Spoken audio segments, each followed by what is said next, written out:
The driver's son walked away from $1 million legacy to dig in the dirt for $5 an hour. But what his tractor unearthed in the red clay of Georgia turned the help into the owner. The fountain pen felt heavy in Darnell Carter's hand, the gold nib hovering just inches above a contract that would have ended his family's struggle forever. No one in the executive suite breathed, not William Prescott, who sat behind the mahogany desk like a king, and certainly not Michael Carter, Darnell's father, who stood by the door in his chauffeur's uniform, his eyes shining with 20 years of banked hope. Darnell didn't sign. He laid the pen down on the glass surface and looked at the calloused palms of his own hands, hands that didn't want to hold a steering wheel or a corporate briefcase. 2 weeks later, he wasn't in a skyscraper. He was standing in a field in Albany, Georgia, wearing a rugged olive green field jacket and staring at a tractor that looked older than he was. He had exactly 3 months of savings and 40 acres of dust. Most people saw a young man throwing his life away, but Darnell was looking for something the boardroom couldn't give him, and in his second year, the dirt finally gave it back. Welcome back to Rising Black Voices. Today, I'm bringing you a story of courage, hard choices, and the kind of blessing that only comes after risking everything. This is a journey from family expectations and closed doors to open farmland, buried secrets, and a future no one saw coming. If you've ever had to walk away from the path others chose for you, hit that like button and subscribe, because in this story, one young man bet on himself when nobody else would. Let me know in the comments, would you risk everything you saved to chase your own dream? Now, let's go back to where it all began, before the first seed was planted, before the first shovel hit the ground, before the dirt revealed what would change his life forever. The walk from William Prescott's glass-walled office to the parking lot felt longer than the 4 years Darnell had spent in university. Every step on the marble floor echoed like a heartbeat, a rhythmic reminder of the bridge he was currently burning. Behind him, he knew his father was still standing by the door, likely apologizing to Mr. Prescott for his son's impulsiveness. As Darnell reached the sleek black sedan parked in the executive slot, he didn't see a luxury vehicle. He saw a ghost. He remembered being 7 years old, the Georgia humidity thick enough to swallow you whole, holding a bucket of soapy water that felt twice his weight. His father, Michael, had stood over him, not with a lash, but with a level of discipline that bordered on the sacred. If you're going to clean a man's car, Darnell, you make sure he can see his future in the hubcaps, Michael had whispered, his own hands moving with practiced precision over the chrome. Like that. Michael didn't just drive for William Prescott. He curated the man's public image, one buffed fender at a time. He had taught Darnell that excellence was the only currency a black man had in a world that looked for reasons to devalue him. Throughout his teens, Darnell had been the shadow in the Prescott driveway. He had watched Mitchell, William's daughter, chase butterflies across the manicured lawn while he scrubbed the remnants of road salt from her father's tires. Mr. Prescott would occasionally step out, pat Darnell on the shoulder, and say, "Keep it up, son. There's a seat at the table waiting for you when you grow up." That promise had been the North Star of Michael's life. To Michael, the seat was the ultimate victory, a move from the driver's side to the boardroom. But as Darnell reached his own battered truck at the edge of the lot, he looked back at the towering Prescott Holdings building. He finally understood the gravity of that promise. A seat at William Prescott's table meant he would always be eating William Prescott's food, subject to William Prescott's rules and prone to William Prescott's whims. It was a table built on his father's 20 years of silent service and bent knees. Darnell realized then that he didn't want a seat at a table someone else had set. He wanted to own the land that grew the food. He wanted a table of his own, even if it was made of scrap wood in the middle of a dusty field. He pulled his olive-green jacket tighter against the sudden chill of the morning, climbed into his truck, and turned his back on the polished chrome of his past. The road to Albany was long, and for the first time in his life, he was the one behind the wheel.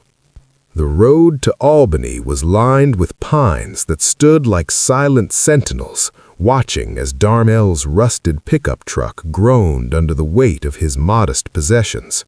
When he finally reached the coordinates on the deed, he didn't find the rolling green pastures of a television commercial.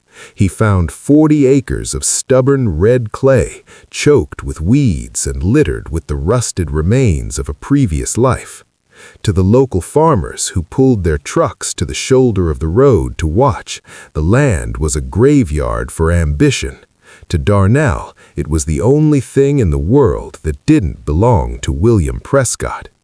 He spent his first week's savings on a used walking tractor, a two-wheeled machine that required more muscle than gasoline to operate.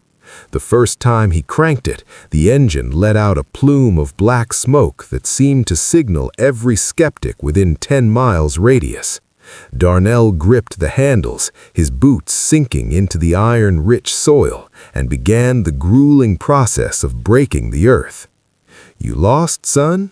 An older man called out from a passing tractor, his voice carrying over the mechanical rattle. He didn't wait for an answer, his laughter trailing off into the wind. In Albany, a black man in a field wasn't a new sight, but a black man with a master's degree in agricultural economics choosing to wrestle with a manual plow was a spectacle. The neighbors labeled him the college kid, a city boy who had read too many books and spent too little time in the sun. They watched from their porches, placing mental bets on how many weeks it would take for the Georgia heat to break him. But Darnell had a secret weapon the neighbors couldn't see: the discipline of a driver's son. He treated every furrow like his father treated a car's upholstery, with an obsession for perfection. While the local veterans used GPS-guided machinery to sweep across their hundreds of acres, Darnell walked every inch of his 40. He felt the moisture level in the dirt with his bare fingers and calculated crop yields in a notebook during his lunch breaks, sitting on the tailgate of his truck. He was the only person in the county who could explain the intricacies of global commodity futures while leaning on a hoe. The physical toll was immense. His hands, once soft from turning pages, were now mapped with blisters and cracks that the red clay turned into permanent scars. By the time the sun dipped below the horizon each evening, his body felt like lead, but his mind was on fire. He was no longer polished chrome and glass. He was becoming part of the earth he intended to master. He was an anomaly in the dirt, a man overqualified for the labor, but perfectly suited for the legacy. The winter in Albany didn't arrive with a soft dusting of snow. It came with a bone-chilling dampness that turned the red clay into a cold, unforgiving sludge. Darnell's world narrowed down to the four walls of a drafty trailer and the relentless demands of a land that seemed determined to starve him out. His master's degree sat in a cardboard box under his cot, a useless stack of paper in a room where the only thing that mattered was the temperature of the kerosene heater and the dwindling supply of canned beans in the pantry. Every morning, the frost-covered handles of his walking tractor burned his skin like dry ice. The machine, much like Darnell's resolve, was fraying at the edges. When a fuel line cracked or a handle snapped, there was no budget for replacement parts. He became a master of the temporary fix, using rolls of silver duct tape and scavenged wire to keep his dreams from falling apart. His fingers were perpetually stained with grease and grit, the skin cracking in the cold until it bled, but he kept moving. He had to. Failure wasn't just a financial risk, it was a return to the passenger seat of someone else's life. The most difficult moments, however, weren't the mechanical failures or the hunger.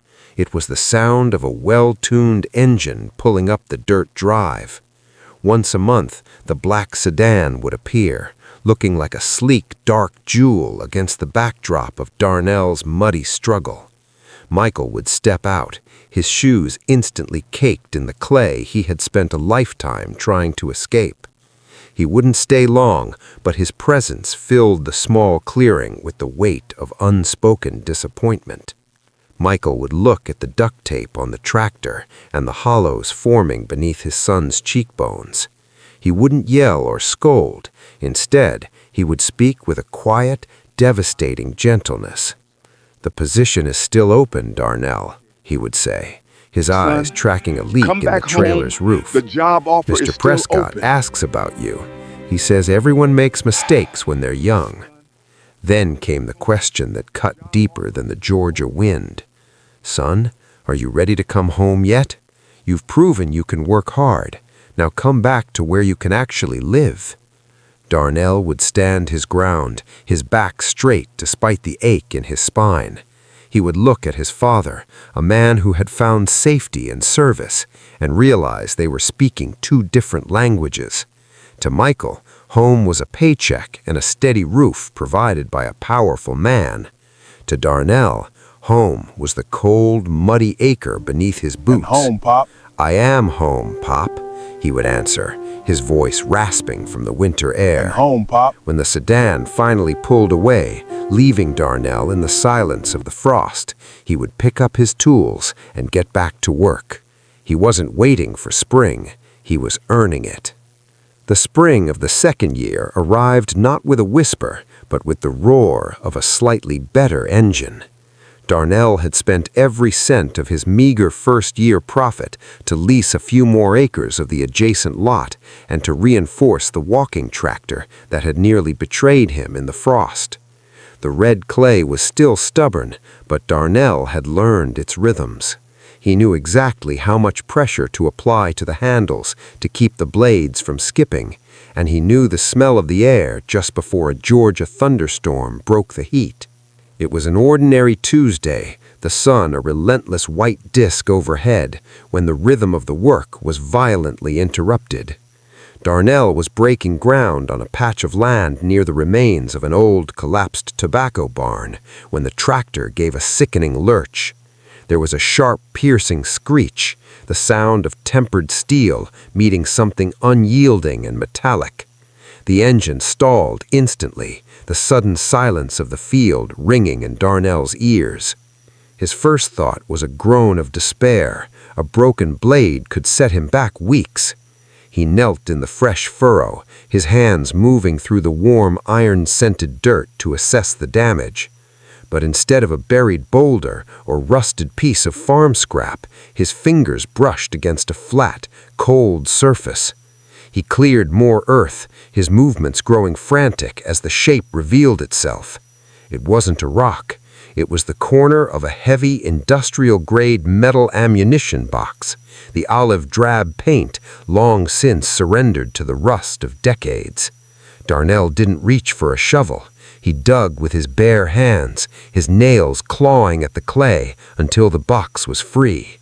The latch was fused shut by time and moisture, requiring him to use the pry bar from his toolkit to force it open. When the lid finally groaned and gave way, Darnell didn't find old tools or forgotten mementos. He found plastic. Dozens of vacuum-sealed bundles, thick and heavy, sat undisturbed in the dark interior. He sliced the first one open with his pocket knife, and his breath hitched in his throat.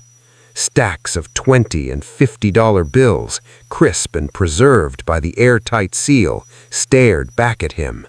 He sat back on his heels, the Georgia sun beating down on his neck, and counted $50,000. He looked at his hands, stained red by the clay, scarred by the winter, and shaking with a cocktail of shock and adrenaline. This wasn't a loan from William Prescott, and it wasn't a handout from a boardroom. It was a ghost's treasure, hidden in the very dirt everyone told him was worthless. Darnell looked toward the horizon, where the distant silhouette of the city's skyscrapers usually reminded him of what he'd left behind. For the first time, those buildings felt small. He closed the lid, covered the box with his olive green jacket, and realized that the land hadn't just been waiting for a farmer, it had been waiting for a partner. He wasn't just surviving anymore, he was about to build an empire. The money didn't change the way Darnell felt about the dirt, but it changed the way the dirt responded to him. While a younger man might have traded the red clay for the chrome of a luxury car or a down payment on a flashy house in Atlanta, Darnell looked at the $50,000 and saw only the potential for scale. He knew from his years in the lecture halls that capital was only as good as the strategy behind it. Instead of visiting a dealership, he drove to a local auction and put his money into a mid-sized weathered harvester, a machine that could do in 4 hours what had previously taken him 4 days. He also knew that a kingdom couldn't be built by a king alone. Darnell sought out 2 local veterans, men who, like him, understood the quiet dignity of a day's labor, but had found themselves overlooked by the larger corporate farms. He offered them a fair wage and a stake in the season's success. Together, they became a small, disciplined unit, moving across the 40 acres with military precision. The neighbors no longer stood on their porches to mock the college kid. They stood to watch the efficiency of a man who was outthinking the land. Darnell began to treat his farm like a living laboratory for the economic theories he had once debated in sterile classrooms. While the surrounding farms stuck to the same rotating crops their grandfathers had planted, Darnell spent his nights analyzing local wheat and sorghum cycles. He identified a niche in the market for high-quality, drought-resistant sorghum, timing his planting and harvests to hit the precise window when supply was low and demand from specialty mills was peaking. He wasn't just planting seeds, he was playing a high-stakes game of supply and demand. He applied his knowledge of soil chemistry to optimize his yields without the massive overhead of industrial fertilizers, using the very red clay everyone called worthless as a base for a more sustainable, nutrient-rich approach. The discipline he had learned from his father, the same precision required to buff a hubcap to a mirror finish, was now directed at the rows of grain. By the time the summer heat settled over Albany, Darnell's fields weren't just growing, they were thriving. The wheat stood tall and golden, a rustling testament to the fact that while the money had provided the means, it was Darnell's business acumen that was providing the momentum. He was no longer a man struggling against the earth. He was an entrepreneur directing its power, turning the red Georgia clay into a legacy that was starting to look more like an empire every single day. The late August sun hung heavy over Albany, turning the horizon into a shimmering veil of heat, but the air on Darnell's farm felt different this year. It smelled of success, a thick, sweet scent of ripening grain that drifted across the county lines. The sorghum stood like a disciplined army, tall and deep green, while the wheat swayed in golden waves that seemed to defy the local rumors of worthless soil. Darnell stood on the bed of his harvester, looking out over the landscape he had once wrestled with a hand plow, and for the first time he saw a kingdom instead of a struggle. The harvest was more than just bountiful, it was exceptional. Because Darnell had applied his economic theories to soil nutrition and precise irrigation timing, his grain possessed a protein content that made the local co-op standards look amateur. Word began to spread through the farming community like wildfire. It wasn't just the college kid anymore, he was being called the sorghum king. Buyers from high-end specialty mills in Atlanta and Savannah began to bypass the traditional middleman, driving their trucks straight to the red clay drive of the Carter farm. Darnell sat at a scarred wooden table in his trailer, no longer a place of cold desperation, but a bustling command center, and negotiated a contract that would have made William Prescott pause. He secured a deal with a regional organic distributor that outshone the local co-ops by nearly 30%, ensuring that every bushel pulled from his dirt was sold before it even hit the silo. The local trade journals, which had ignored Albany for a decade, soon arrived with cameras and notebooks. They featured a young black man in an olive-green field jacket, his boots caked in red clay, and his eyes bright with a sharp, analytical light. The headlines spoke of a new era for Georgia agribusiness and the economics of the furrow. Darnell's face appeared on magazines that usually featured third-generation white farmers in expensive overalls. In the photos, he wasn't smiling for the camera. He was looking toward the horizon, his hand resting on the metal of his harvester as if he were thanking the machine for its loyalty. He had proven that the land didn't care about his background or his father's uniform. It only cared about the vision of the man who tended it. He was no longer a curiosity or a spectacle. He was the standard. And as the trade journals landed on coffee tables across the state, including Darnell knew the mahogany desk at Prescott Holdings, the message was clear. Darnell Carter had set a new table, and the world was clamoring for a seat. The autumn air in downtown Albany was crisp, carrying the scent of wood smoke and the quiet satisfaction of a successful harvest season. The city was hosting its annual agribusiness gala, an event Darnell once would have observed from the driver's side window of a parked car. Tonight, however, he walked through the front doors of the stone-faced Civic Center, his boots polished to a high shine, and his olive-green field jacket replaced by a tailored charcoal blazer. He still carried the earth in the lines of his face and the strength of his posture, but the college kid who had wrestled with a walking tractor had been replaced by a man whose signature was worth more than most of the equipment on display. He was examining a display of new irrigation technologies when the air around him seemed to shift, growing light and fragrant with a familiar scent of jasmine. "I almost didn't recognize the sorghum king without his shovel," a voice whispered behind him. Darnell turned to find Mitchell Prescott standing there. She was as radiant as he remembered from the summers in the driveway, but the way she looked at him had fundamentally changed. The last time they had stood this close, he was a teenager scrubbing her father's tires, and she was a princess behind a glass wall. Now the wall had shattered. She didn't look down at his hands to see if they were dirty. She looked into his eyes with a profound, quiet respect. "The shovel is still there, Mitchell," Darnell said, his voice steady and resonant. "I just don't have to lean on it as much these days."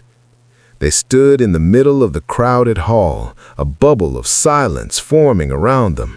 To the rest of the room, they were just two successful young people chatting near an exhibit, but to Darnell, every second was a bridge being built over 20 years of yes sir and no sir. Mitchell spoke of her father's mounting frustration, how William Prescott couldn't understand how the boy he had tried to save with a corporate job was now outperforming his own agricultural holdings. "He's confused, Darnell," she said softly, a small rebellious smile playing on her lips. "He thinks you found a shortcut. He doesn't realize you just found yourself." When it came time to part, Mitchell didn't offer a polite handshake. She slipped a small folded piece of paper into his palm, a gesture that felt like a handoff in a relay race.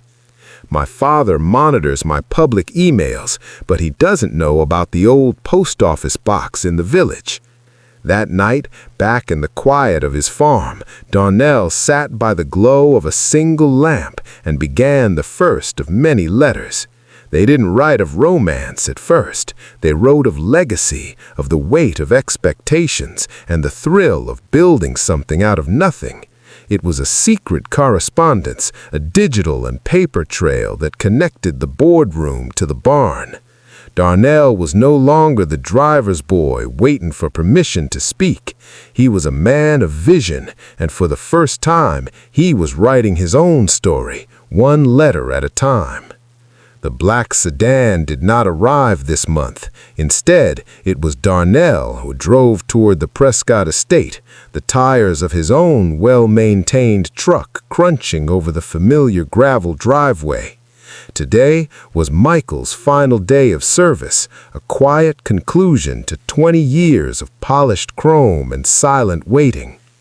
William Prescott had offered a small reception in the staff lounge and a gold-plated watch engraved with the company logo, a final shiny shackle to mark 20 years of being someone else's shadow. When Darnell found his father in the small cottage at the back of the property, Michael was already packing. His movements were slow, his posture carrying the weight of a man who realized he had reached the end of a long road and had nowhere specific to go. He looked at the gold watch on the bedside table with a hollow sort of gratitude. "It's a fine watch, Darnell," Michael said, his voice thin. "Mr. Prescott said I was the most reliable man he ever knew." Darnell didn't look at the watch. He stepped forward and placed a heavy brass key on the table next to it. "Pop, you spent 20 years keeping time for another man. It's time you lived on your own schedule." He drove his father back to Albany in silence. As they crossed the property line of the Carter farm, the landscape opened up into a sea of amber grain, the automated irrigation systems catching the light like diamonds in the red Georgia clay. On a gentle rise at the edge of the northern pasture sat a new house, small, sturdy, and built with the same uncompromising discipline Michael had once used to clean a hubcap. It had a wide front porch that looked out over the entire operation, from the silos to the humming harvesters. Michael stood on the porch, his eyes moving from the sprawling, successful acreage to the key in his hand. For the first time, he didn't see a college kid playing in the dirt or a son who had thrown away a corporate life. He saw a man who had taken the discipline of a servant and used it to become a master. He saw the red clay not as a graveyard, but as the foundation of an empire that no one could take away from them. "I thought the seat was inside that building, Darnell," Michael whispered, his eyes finally meeting his son's with a clarity that had been missing for years. "I thought I was getting you a place at his table so you wouldn't have to sweat. I didn't realize you were building a table big enough for both of us." Michael sat down in a wooden chair on his own porch, his back straight, no longer waiting for a call or a command. He watched the sun set over the wheat, the gold of the grain matching the gold of the watch he had left forgotten in his pocket. The redemption wasn't in the money or the house. It was in the silence of a father finally realizing that his son hadn't left his path. He had simply paved it. Mitchell appeared at the end of the aisle, a vision of lace and light that seemed to bridge the gap between the boardroom and the barn. As she reached Darnell, she didn't just take the hand of a successful businessman.